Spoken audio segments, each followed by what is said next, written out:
व्रजेंद्र नंदनांघ्रि युगल ध्यानावधानार्थियों, समस्त माताओं बहनों भगवत भक्तों को, भाइयों को सादर नमस्कार। श्री राधे राधे। आप सभी का भजन साधना कैसी चल रही है? यदि अभी थोड़ी सी ढिलाई दे रखी है तो थोड़ा सा कड़ाई से साधन कीजिए। मानव जीवन के एक एक श्वास का मूल्य समझिए और इसे बेशकीमती समझिए। यह मनुष्य शरीर बार बार नहीं मिलता। आप सभी से विनम्र निवेदन है, सांसारिक समस्याएं, ये आपाधापी, ये अस्त व्यस्तता, ये तो सब कुछ मानव जीवन के साथ ही है और मनुष्यों के साथ है, पशु पक्षियों के साथ नहीं, क्योंकि उनको तो प्रकृति देती है, सभी को देती है प्रकृति, किंतु मनुष्य अपना कमाकर खाने में विश्वास करता है और पशु पक्षियों को अजगर करे न चाकरी, पंछी करे न काम। किंतु मनुष्य ने इतनी कामनाएं पाल रखी हैं, तब फिर वह वास्तव में यह संसार चल ही अभिमान के कारण रहा है।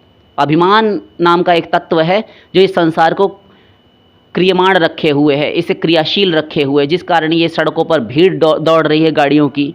सब एक कंपटीशन में, होड़ा होड़ी में भाग रहे हैं, प्रतिस्पर्धा रखते हैं, लाग डांट लगी रहती है ना। तो मनुष्य शरीर बहुत मूल्यवान है। मूल्यवान भी क्या, ये समझिए कि अत्यंत देव दुर्लभ है। कई बार हम प्रमाणित कर चुके हैं। तो आप सबसे बारंबार आपके चरणों में शीश रखकर हम प्रणाम करते हैं, विनम्र निवेदन करते हैं। बस आप थोड़ा सा भजन में समय दीजिए, अपना परमार्थ बनाइए। आज के प्रश्न लेते हैं। विजय राय जी हैं। One question, I saw reels and shorts in Insta and YouTube where a girl made Laddu Gopal sleep besides her and she is even kissing him on forehead. Even if he is Laddu Gopal, he is Lord, we are mere insects in form of him. Absolutely. Is kissing hugging Laddu Gopal correct? हरे कृष्णा। आप बिल्कुल ठीक कह रहे हैं, ये होना तो नहीं चाहिए। हगिंग और किसिंग ये सब लड्डू गोपाल के लिए ठीक नहीं है। लेकिन देखिए, ये विषय आपका व्यक्तिगत नहीं है। हम एक ही बात कहेंगे, जो जिस किसी भी प्रकार से भजन कर रहा है अथवा कर रही हैं, वो जो भी कर रहे हैं भजन, किसी की भक्ति को आप जज नहीं कर सकते कि आप ऐसा क्यों कर रहे हैं, आप ऐसा क्यों कर रही हैं। हाँ, शास्त्र से हटकर थोड़ा जो कर रहे हैं वह अमर्यादित है। शास्त्र मर्यादा का रक्षण तो, परिरक्षण तो करना ही चाहिए। किंतु यदि उन्होंने गुरु नहीं बनाया है, किसी संप्रदाय से नहीं जुड़ी हैं, अथवा कोई सज्जन है वे नहीं जुड़े हैं, पुरुष वर्ग, तब फिर वो ऐसा करते हैं। ज़्यादातर ऐसा पुरुष लोग तो नहीं करते, महिलाएं, कुछ कन्याएं, ये लड़कियां अवश्य करती हैं ऐसा। हमने महिलाओं को अधिक देखा है। किंतु ठीक है, येन केन प्रकारेण मनः कृष्ण निवेशयत। श्री श्री सद्गुरुदेव महाराज श्री कहते हैं कि जिस किसी भी प्रकार से, देखिए हम एक बात बताएं, नवधा भक्ति श्रवणम कीर्तनम विष्णोः स्मरणम पाद सेवनम अर्चनम वंदनम दास्यम सख्यम आत्मनिवेदनम। 9 प्रकार की भक्ति श्री प्रहलाद जी महाराज ने कही 6वें स्कंद में। और फिर एकादशधा भक्ति, ये इस प्रकार से भक्तियां चली। कुल मिलाकर 23 प्रकार की भक्ति श्रीमद् भागवत जी में है। प्रहलाद जी की महाराज की जोड़ के, प्रहलाद जी महाराज की जोड़कर जो नवदा भक्ति है उसमें अन्य अन्य स्थानों पर भक्तियां आईं। ये सारी भक्तियों को जोड़कर 23 प्रकार की भक्ति हुई। किंतु अनंत प्रकार हो सकते हैं भक्ति के। वो कैसे? वो ऐसे कि देखिए, सबके कर्म संस्कार अनंत अनंत जन्मों के, ये जीव मायाबद्ध था ना, तो इसको अनंत बार पशु पक्षी आदि तिर्यक योनि, स्थावर जंगम सभी प्रकार के शरीर मिले। कभी पत्थर भी बना, निर्जीव प्राणी, किंतु उसमें भी जीव था। तो 84 लाख सब प्रकार का यह शरीर धारण कर चुका, किंतु अनंत बार मनुष्य भी बना। और जब मनुष्य बना तो इच्छाएं और कर्म ये नैसर्गिक है, इसके साथ रहेगा। और जब शरीर है तो कर्म तो होगा ही होगा। नहीं कश्चित क्षणमपि जातु तिष्ठत्य कर्मकृत। गीता, बिना कर्म किए कोई भी जीव अकर्मा यानी निकम्मा होकर नहीं बैठ सकता कि हाथ पे हाथ धरे बैठे रहे। अरे हाथ पे हाथ धरकर बैठा है, ठीक है, लो हम कुछ नहीं करेंगे, हम खाट बिछाकर रज़ाई ओढ़कर कंबल ओढ़कर सो जाएंगे। अभी गर्मी है तो हम एयर कंडीशन ऑन करते हैं, आराम से सोएंगे। अरे तो सो रहा है ठीक है, लेकिन फिर भी कुछ कर रहा है। नहीं, हम तो नहीं देख रहे जी उसको करते हुए। अरे मन से कुछ ना कुछ सोच रहा है, आइडियाज़ आ रहे हैं, कुछ ना कुछ प्लानिंग कर रहा है। हाँ, तो ऐसे में यदि मृत्यु हो गई, कई लोग सोते रह जाते हैं, तो उस समय पर उनके मन का जो चिंतन चल रहा था तदनुसार गति मिलती है। यम यम वापि स्मरण भावम त्यजत्यंते कलेवरम तम तमेव इति कौन्तेय सदा तद्भाव भावितः। अर्जुन, इस स्मरण मुक्त्वा कलेवरम, स्मरण करता हुआ जो जो, यम यम वापि, जिस जिस भाव से भावित हुआ प्राणी इस शरीर को त्यागता है, मुक्त्वा कलेवरम, इस प्राकृत कलेवर का त्याग करता है, तम तमेव इति कौन्तेय, हे कुंती नंदन, उस भाव से ही भावित होकर वह देह प्राप्त करता है। देखिए, तो स्मरण मुक्त्वा, स्मरण करता हुआ शरीर छोड़ता है। स्मरण किसका विषय है? आंखों का।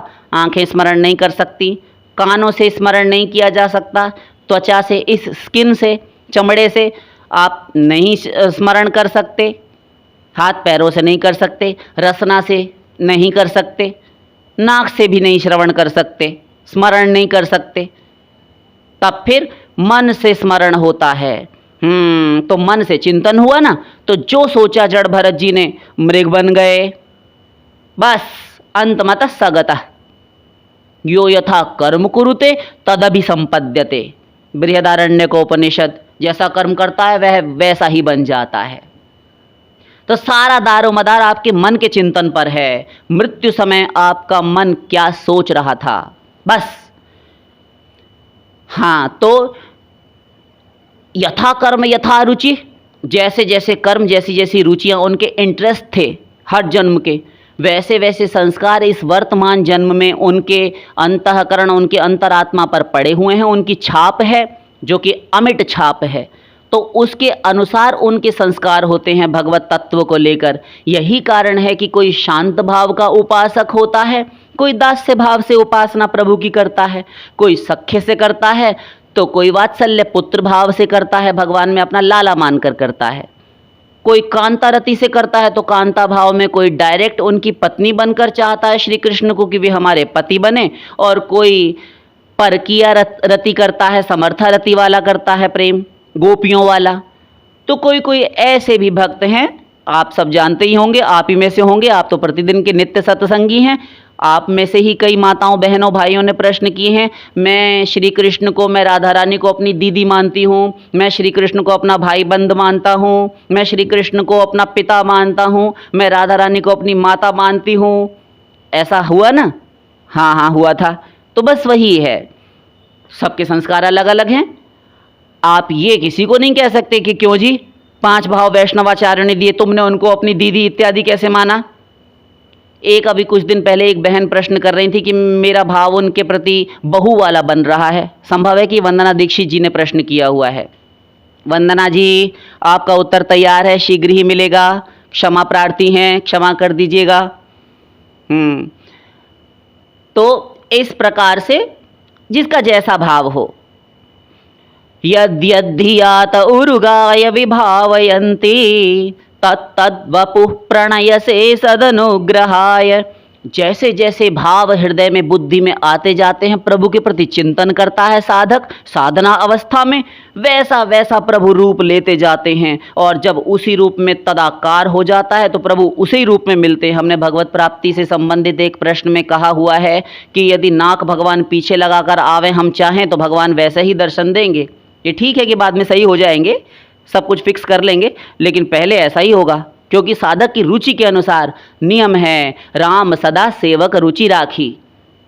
हूँ तो हूँ भगतन को दास, भगत मेरे मुकुटमणि, अहम भक्त पराधीना ह्य स्वतंत्र इव द्विज, साधुभिर्ग्रस्त हृदयो भक्तैर भक्त जन प्रिय। दुर्वासा, हाँ प्रभु, तुम ये समझ लो मैं भक्तों के वश में हूँ, मेरे साधुओं ने, मेरे भक्तों ने मेरा हृदय खा लिया है। ग्रस्त हृदय हो, बताइए, हृदय खाने की वस्तु है, किंतु प्रभु कहते हैं मेरे भक्तों ने मेरा हृदय खा लिया है। तुम सारीखे संत प्रिय मोरे, धरऊं देह नहीं आन निहोरे। आपके समान भक्त मुझे अत्यंत प्रिय हैं। मैं ये शरीर जो धारण करके आता हूँ मृत्युलोक में, अनेक अनेक अवतार, ये किसी और कारण से नहीं, आप ही के लिए। फिर अन्यत्र भगवान कहते हैं, भक्ता नाम विनोदार्थम करोमि विविधा क्रिया। भक्तों के विनोद, उनके मनोरंजन के लिए, उनको एंटरटेन करने के लिए मैं अनेकों प्रकार की क्रियाएं, लीलाएं करता हूँ।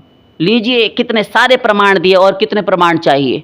तो सब कुछ भगवान जैसे जैसे ये यथा माम प्रपद्यन्ते तांस तथैव भजाम्य, हम जो जिस जिस भाव से मेरी आराधना उपासना करते हैं, मुझे भजते हैं, मैं भी वैसी ही उनकी आराधना उपासना करता हूँ। भजामि अहम, वैसा ही मैं भी उनको भजता हूँ। इस नाचीज फटीचर जीव को भगवान भजते हैं।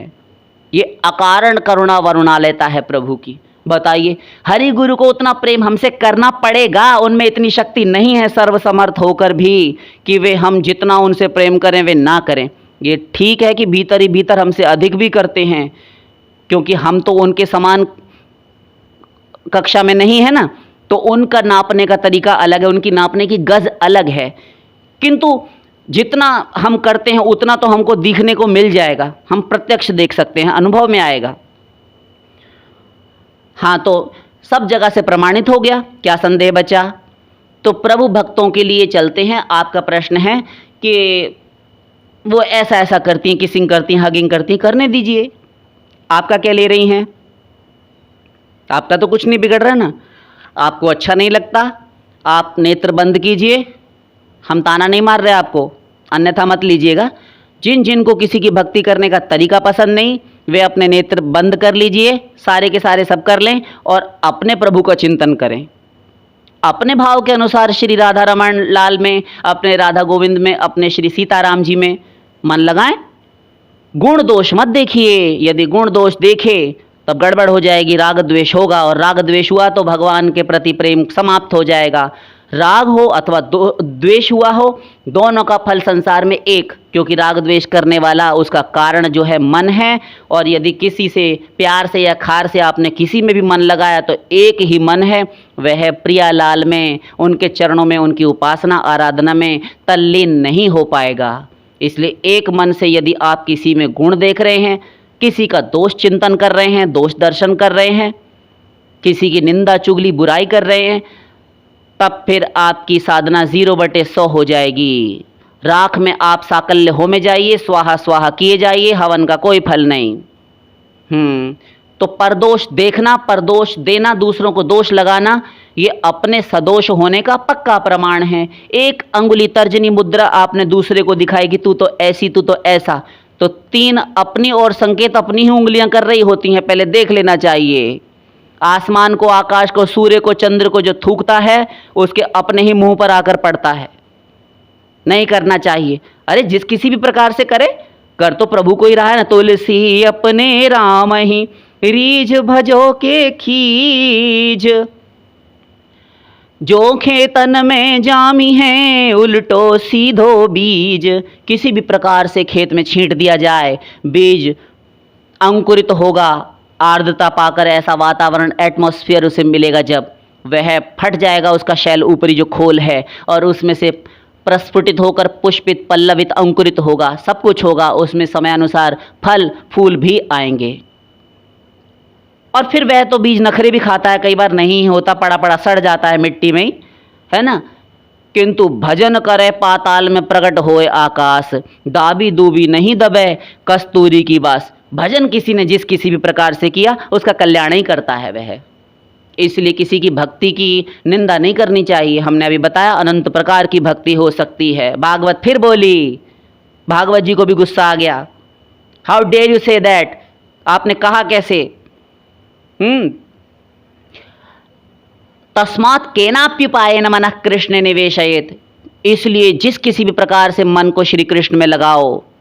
अभी चुप नहीं हुई, फिर बोली, आपने भागवत जी को गुस्सा दिला दिया। इसलिए क्या बोली? येन केन प्रकारेण मनः कृष्ण निवेशेत, जिस किसी भी प्रकार से श्री कृष्ण में मन का निवेश करो, मन लगाओ, मन लगना चाहिए। हमने बताया ना, मन से ही भक्ति होती है।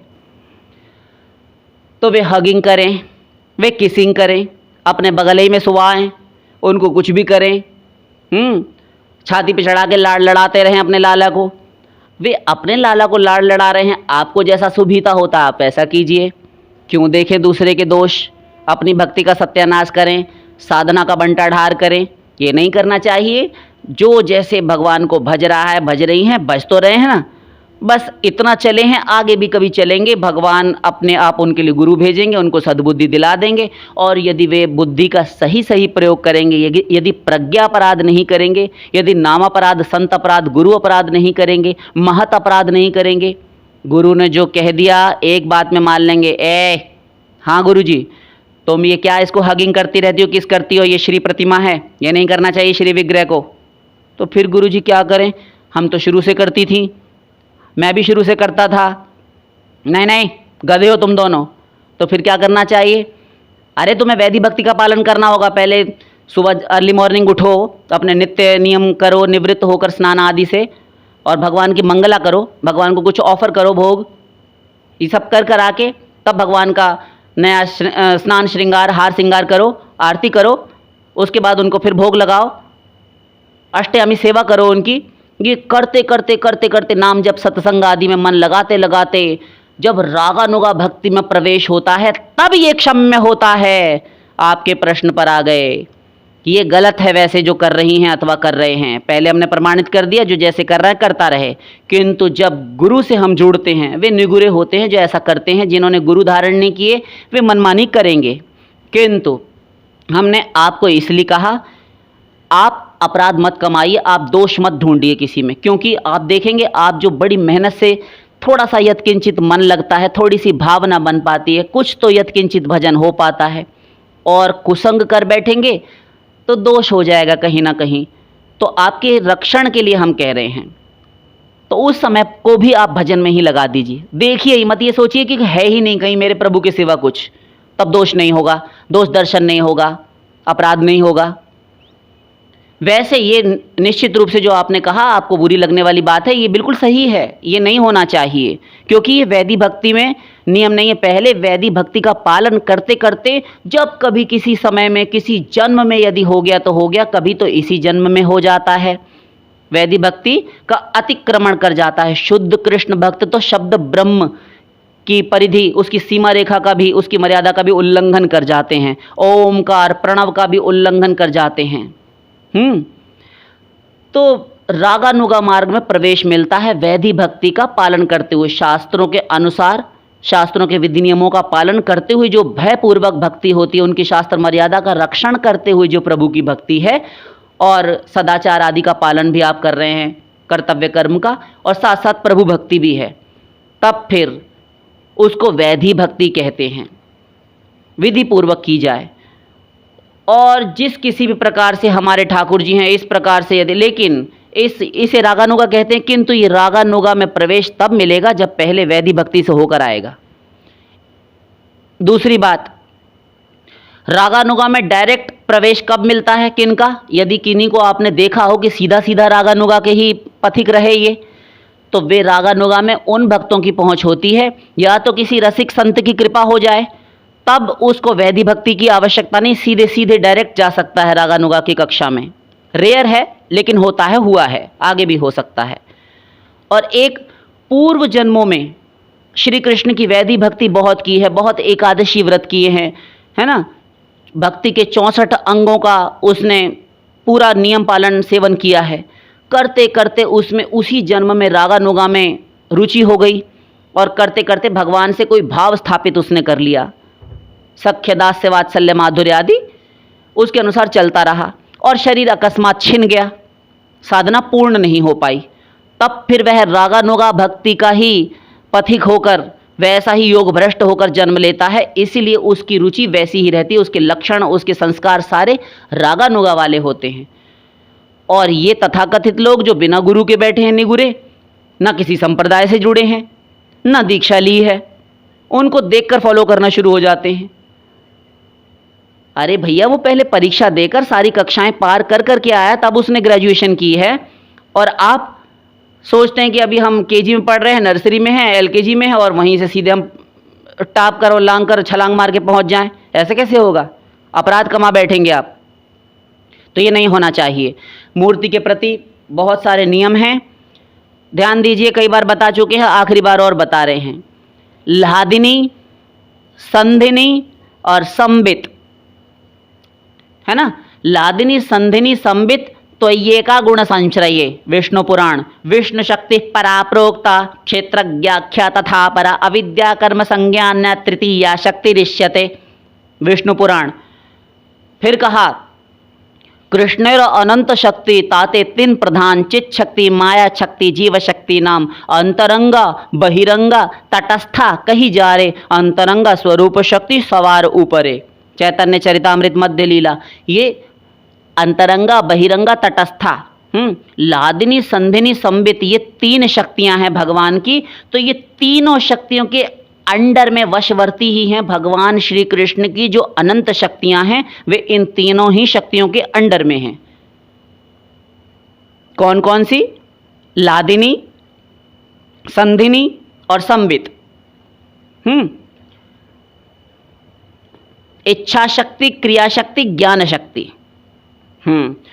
तो ये तीनों शक्तियां ध्यान दीजिए, लादिनी संधिनी संबित, ये तीनों शक्तियां जब विशुद्ध सत्व में एक साथ प्रविष्ट होती हैं सम्मिलित होकर, तब जो आपको प्राप्त होता है उसे श्री विग्रह अथवा श्री प्रतिमा, श्री मूर्ति अथवा मूर्ति कहते हैं। मूर्ति तब साधारण नहीं होती, उसमें शक्तियों का समावेश हो चुका है, शक्तियां समाहित हो चुकी हैं। अब उस मूर्ति के साथ आप ये जो चुम्बन इत्यादि कर रही हैं, उनको सुला रही हैं अथवा सुला रहे हैं, ले लेकर कंडिया टोकरी में जगह जगह यत्र तत्र गंदी कीचड़ इत्यादि किनारे पर निकाल कर नालियों से महतों ने रख दिया है और सारी गलियों में दुर्गंध सुंगाते फिर रहे हैं। नालियों की कीचड़ जमा है सड़कों पर और आप ले लेकर उनको सर्वत्र डोल रहे हैं। ये अपराध है, ये नहीं करना चाहिए। तो ये मूर्ति के प्रति मर्यादा है। श्री मूर्ति को मंदिर से, पूजन घर से बाहर नहीं निकालना चाहिए। अत्यंत आवश्यक हो जाए, आप शिफ्ट हो रहे हैं कहीं पर, तब ही आप उनको सुरक्षा पूर्वक विधि विधान से आदर सत्कार पूर्वक लेकर जाइए, सीधे जाकर विराजमान कर दीजिए।